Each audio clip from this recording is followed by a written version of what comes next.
DeSanto Propane is 4 generations strong as a trustworthy, family-owned business with unmatched customer service. Go online at DeSantoPropane.com for more info or call toll-free at 1-800-752-4574 today. Since 1937, the difference has been DeSanto Propane.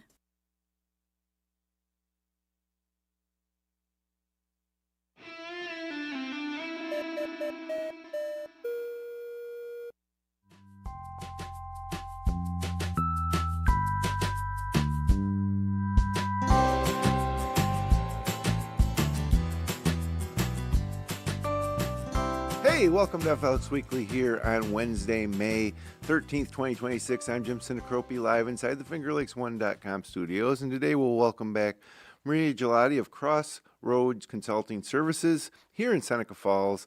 We're going to talk about emotional intelligence in the workplace, among other things. But first, this episode of FLX Weekly is brought to you by ROC Industrial. Rock Industrial is a family-owned business in Rochester that provides expert industrial machine repair services, offering cost-effective solutions backed by a 2-year warranty and friendly, knowledgeable service. They also stock thousands of hard-to-find industrial parts in their ISO 9001 certified facility that you can pick up today to keep your production line moving. Check them out at www.rockindustrial.com. That's rocindustrial.com. And also by our friends at Weston Company Diamonds and Jewelry in Auburn, a full-service family-owned jewelry store serving Auburn and the surrounding communities. Check them out online at westoncompany.com or stop in and browse their selections at 10 Genesee Street in downtown Auburn. Weston Company, crafting fine jewelry since 1982. Maria, welcome back to the studio. Thanks so much. How you doing? Good Right to be here in the same building. Just came up a couple flights to our studio, and Yes. and here we go. So we're going to get into something that everybody works somewhere, right? You know, it's big companies, small companies, employee, owner. But I guess I've read a lot of like business books and watched a lot of courses and how to run your business. But one thing that usually isn't something that any of those touch on is like emotional relationships. And I guess explain what emotional intelligence in the workplace is. Sure. And you're right. Historically, it's not something that a lot of companies have talked about. Very much leave home at home and work at work. So there wasn't a lot of space for emotions in any capacity. So emotional intelligence is the ability to understand yourself emotionally and how that impacts what's going on around you. So if I'm having a bad day, to know that and to be able to show up differently or better, and to communicate that space to somebody so I'm more productive or I feel more supported, and I'm more prepared, I guess, to be part of a team. Yeah, I guess we don't think about that type of thing, but in any group or organization of people, everybody's on a different like level every different day. You know, some who nobody knows what's going on at home, or somebody might be stressed with a project, or feel like somebody else isn't doing their part, or the boss is being unfair. There's just so many opportunities where the emotional state of all the individuals in an organization can be, not they're never all on the same, Right. even keel. Right. And so, managing that or understanding it comes first, that type of dynamic exists in an organization, and then, managing it. So you offer obviously consulting for businesses and organizations in this capacity. How did this come about for you initially? I think, through COVID, we had talked about it when I was here before, through COVID really starting to get a little bit burned out. So needing to explore maybe bigger purpose, maybe different purpose in what I do. So made this leap to business consulting with a lot of really good content. And although I have thoroughly enjoyed that component, there was still a component that was missing for me in how I operate and what's important to me in my professional world. And it really boiled down to purpose. Being able to go into an organization and give somebody education and skills is amazing and purposeful and can impact what they do. But for me to establish a connection with somebody and help them maybe have that moment of like, oh, that's why my numbers went down during the first quarter, or that's why I'm always arguing with my boss. To give somebody that type of insight, I just think is much more purposeful and it's longer lasting. Yeah, and that's interesting too that this came about during COVID from a personal aspect of you wanting to feel more fulfilled or feel more of a purpose, and then going this route. And it's funny how obviously COVID shook up things for everybody, which I think at the end of the day was a good thing, maybe. Yeah, I mean, certainly can now look at it that way. yeah. Now that it's over, Yeah, hopefully the coronavirus doesn't. it can stay put. Right. Nobody needs to relive that. Yeah, but it definitely is interesting. The changes that everybody went through, and I suppose that after COVID, a lot of these businesses and organizations, groups of people, everybody came back to it, changed, Yes. and so it's an opportunity, but also a risk, I suppose, as to how these groups were going to move forward once things got back to normal. Absolutely. And knowing that in certain industries, they never went back, like in medical, Yeah. for example, their staffing has never been the same. The people going into the field has decreased. So there's definitely some industries that have been long-term impacted by the COVID experience. Yeah, for better or worse. I mean, some industries have been, like you say, completely changed. So one of the things that changed, COVID ended. A lot of people stayed with remote, and some people said come back to the office.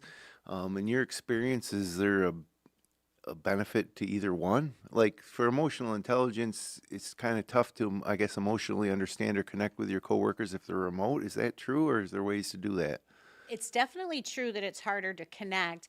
And I think from the leadership perspective, if you don't really know your employees, maybe you don't really trust them, and vice versa. I think if we work for an organization with a leader or a leadership team where we don't sense a connection or we don't sense a level of emotional intelligence and an investment in us as employees, I'm probably not going to really trust you either. Yeah. So that's always going to be a factor when you're talking about hybrid or working remote. Yeah. So I want to talk about, your process and how you engage with these organizations. But you mentioned trust. Do you find that that's a key component of what you're doing, is trying to get everybody to trust each other? Trust each other is one of the goals. I think initially having some honest conversations to explore where the trust stands within an organization. I think there's often a divide between leadership staff and direct care staff, or however people refer to their employees.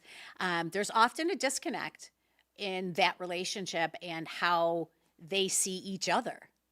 Yeah. So without the trust, people are not going to be transparent. People are probably not going to be entirely motivated. And that always puts you at risk of people leaving. So if you're coming into a new organization, is that usually the owner or the leader of a business, or an HR department? Like, who would initiate that? Because it seems to me as like a owner, that you're kind of taking a personal risk that you might be exposed for your, shortcomings. Absolutely. And it's a very specific type of leader that's willing to do that and willing to say, whatever the cost of this is, this investment is worth it to me. And it certainly can come from HR, but I feel like a lot of the momentum that gets built is when employees feel seen and they feel valued and they feel like somebody wants to invest in them. They're already more trusting and they're already more motivated to be productive or to show up differently. Yeah.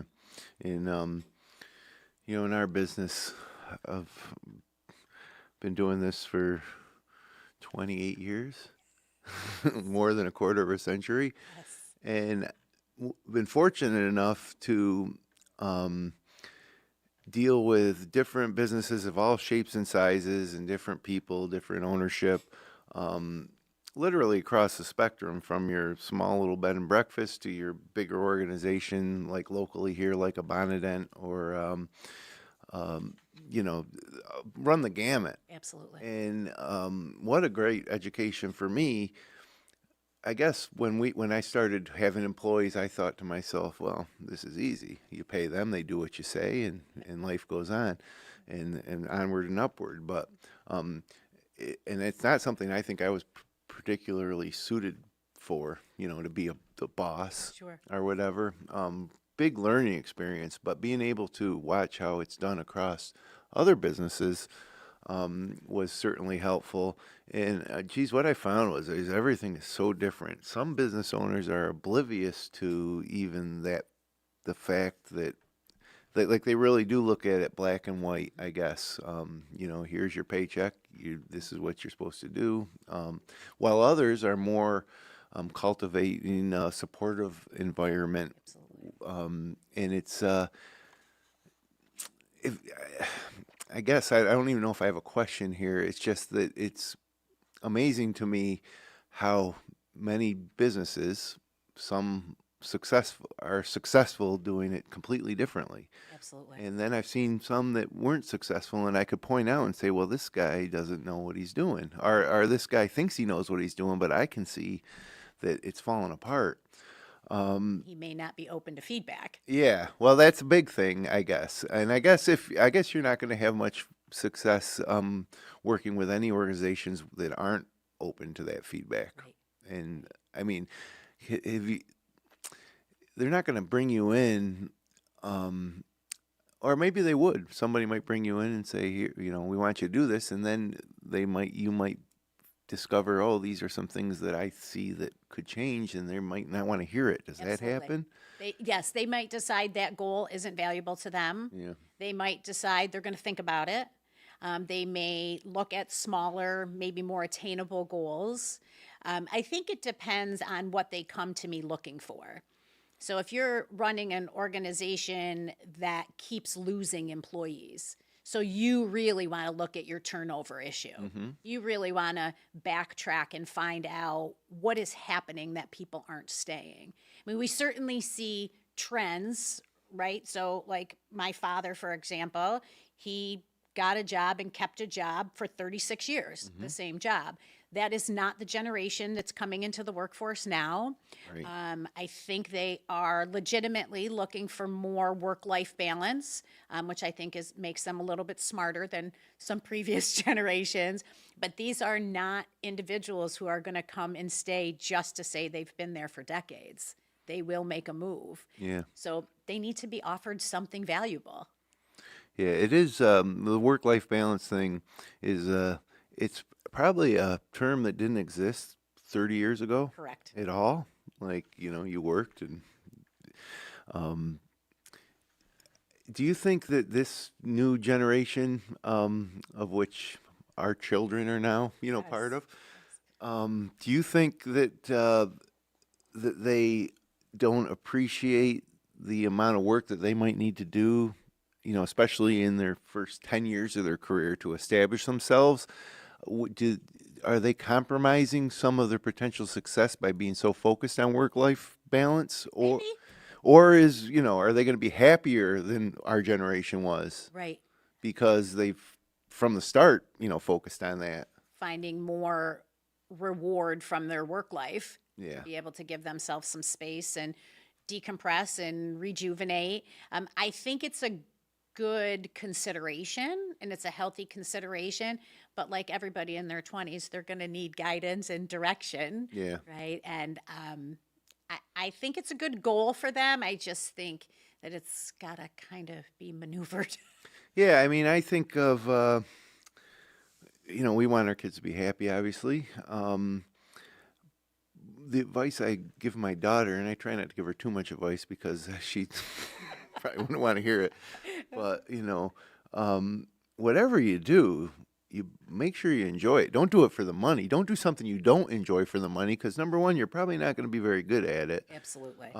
But if you can enjoy going to work and what you're going to be, producing and engaging in for your working life, Yes. you better enjoy it. Otherwise, you're just not going to be a happy person, probably. Right. And then you'll just job hop with no Yeah. real motivation or no real commitment. Yeah, and I think that if you're doing something you like, then generally the money will come. Um, it's The way.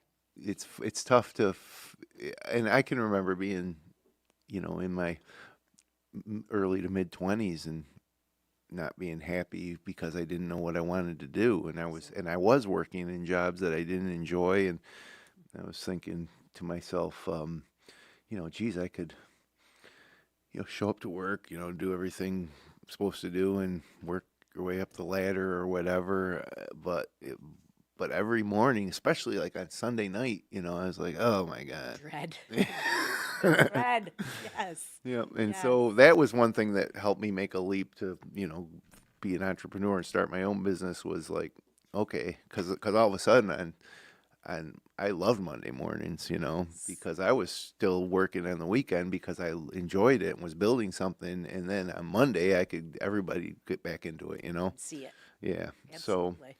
So, yeah, definitely interesting times to think about things like that, from that work-life balance perspective, which I think everybody agrees is important. A lot of people don't understand, I guess, how to achieve it. And that it's not owed to them.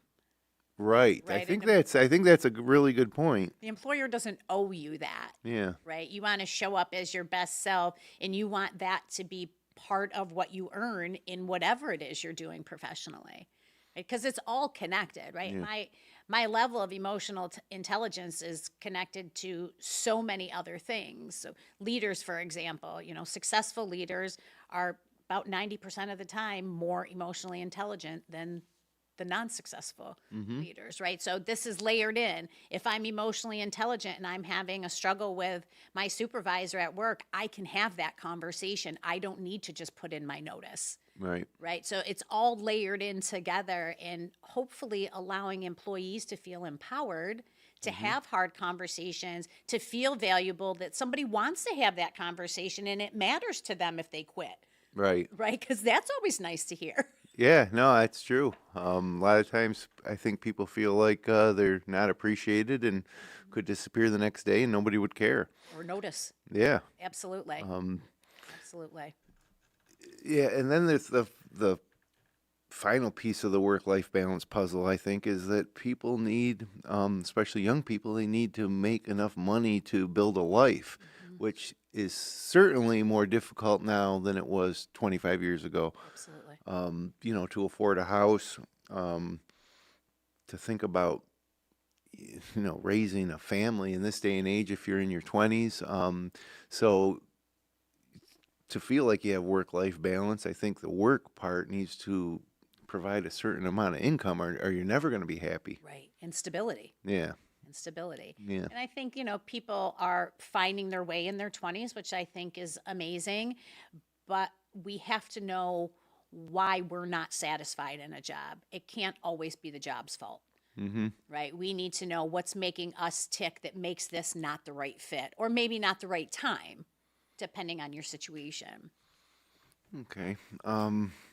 So if someone's interested, how does the process work? They reach out and contact you, and then what happens? Yes. So I have a couple of paths as options for companies. I do know that obviously there's some economic impact right now, depending on what industry you're in, and, money flow issues. So there are cost-effective yet very purposeful ways of exploring emotional intelligence. I do offer what's called an EQ assessment.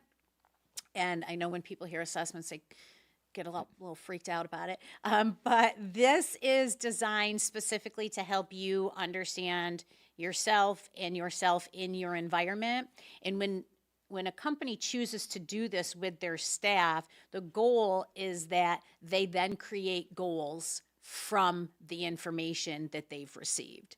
So now I know what my strengths are. Now I know the type of environment I can work in. Now I know somebody that might not be a great fit to put me on the same team with. Now I know these things. So now I can come to a conversation or I can come to a project already knowing what I have to offer and where I fall short or what might not be my strength set. So is that assessment conversation one-on-one with the business owner, or? Nope, that's something that I would send via email. Okay. And then based on your answers, it will give you your responses. It will not only evaluate the self and social piece, but it also incorporates motivation. So the email is answered by everybody in the organization, and then you kind of take that, and then you would come back and say, okay, here's what I think we can do to improve. Yes, because everyone will see what they're really good at and where they struggle. Yep. And with any areas where you're struggling, there's always suggestions. So, for example, my EQ assessment says that when emotions are really high, I tend to be a little reactive. So it gives me tips on how do you remove yourself from the situation, or how do you keep yourself in check so that is no longer such a hindrance. So we talked about enjoying what we do, and you obviously enjoy what you do. It's got to be exciting when you get to that point with a new organization. It's almost like a puzzle. Yes. In a lot of ways, because every place is different and everybody's different. Absolutely. And we know, certainly not in every industry, but burnout is very real for people. Yeah. And if we can start to get in before that's happening, hopefully we're going to put that way off, if not eliminate it entirely. Because people are going to be able to have those conversations, and people are going to be able to be like, whoa, I totally need a mental health day because I'm ready to snap. Somebody will know that ahead of time.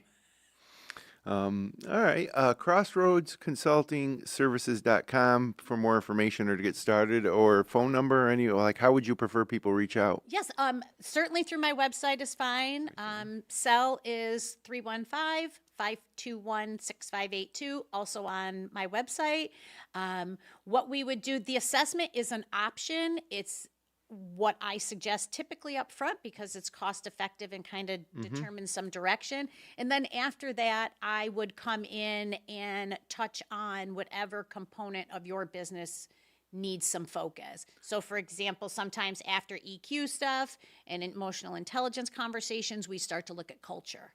Yeah, which is And another morale. buzzword. We didn't talk about the culture in the workplace, decades ago, but now it's another one of those buzzwords that you hear a lot. Absolutely. So when we start to look at these pieces, they're all intertwined, and then a company can determine, what is my goal? Am I looking to reduce turnover? Do I have, goals that I'm trying to achieve in terms of sales? What is their particular goal, and how do we utilize these pieces of the puzzle to get there? Yeah, I got you. Definitely interesting. And if you are a business owner, or even an HR person, or a leader of a team, and you have never really thought about these things related to, like, the emotional intelligence of your staff and the emotional health, I guess, of the individuals on your team, it's something worth thinking about. Is everybody's looking to get an edge these days, and I think before you can be truly successful or productive at the highest level, you need to kind of iron these things out. Otherwise, there's always going to be kinks in the machine. Absolutely. And some people use the EQ assessment as part of their hiring process.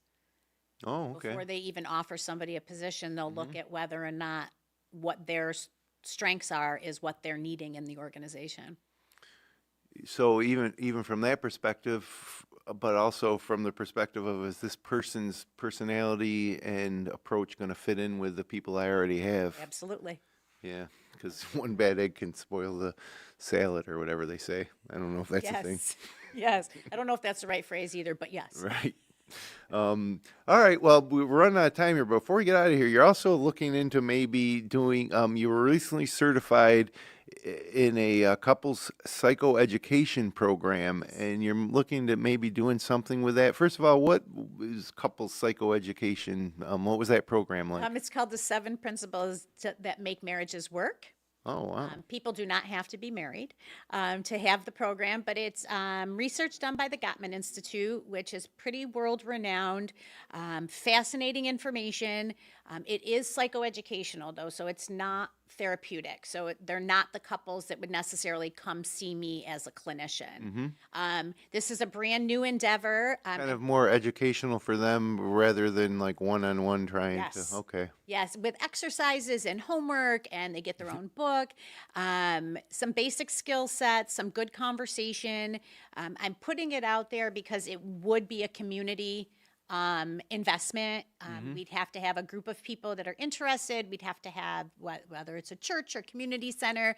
I think it's needed in the community because I think we're always looking to be stronger together. So I think if somebody has some ideas of a group or an organization that would be interested in hosting a couples workshop. It's something that can be done over a weekend. It's something that can be done on a weekly basis. It's pretty flexible in that way, but just something I'm newly certified in, so I wanted to make sure I mentioned it in case anybody's got any suggestions. Yeah, definitely interesting. I mean, I've always said, and hopefully my wife isn't watching this, but it is very difficult for two people to cohabitate, combine finances, raise children. I mean, and I've often said as an example, your best childhood friend who you've spent all this time with, if you had to live with them for the rest of their life and share your finances, and life goals and all that stuff,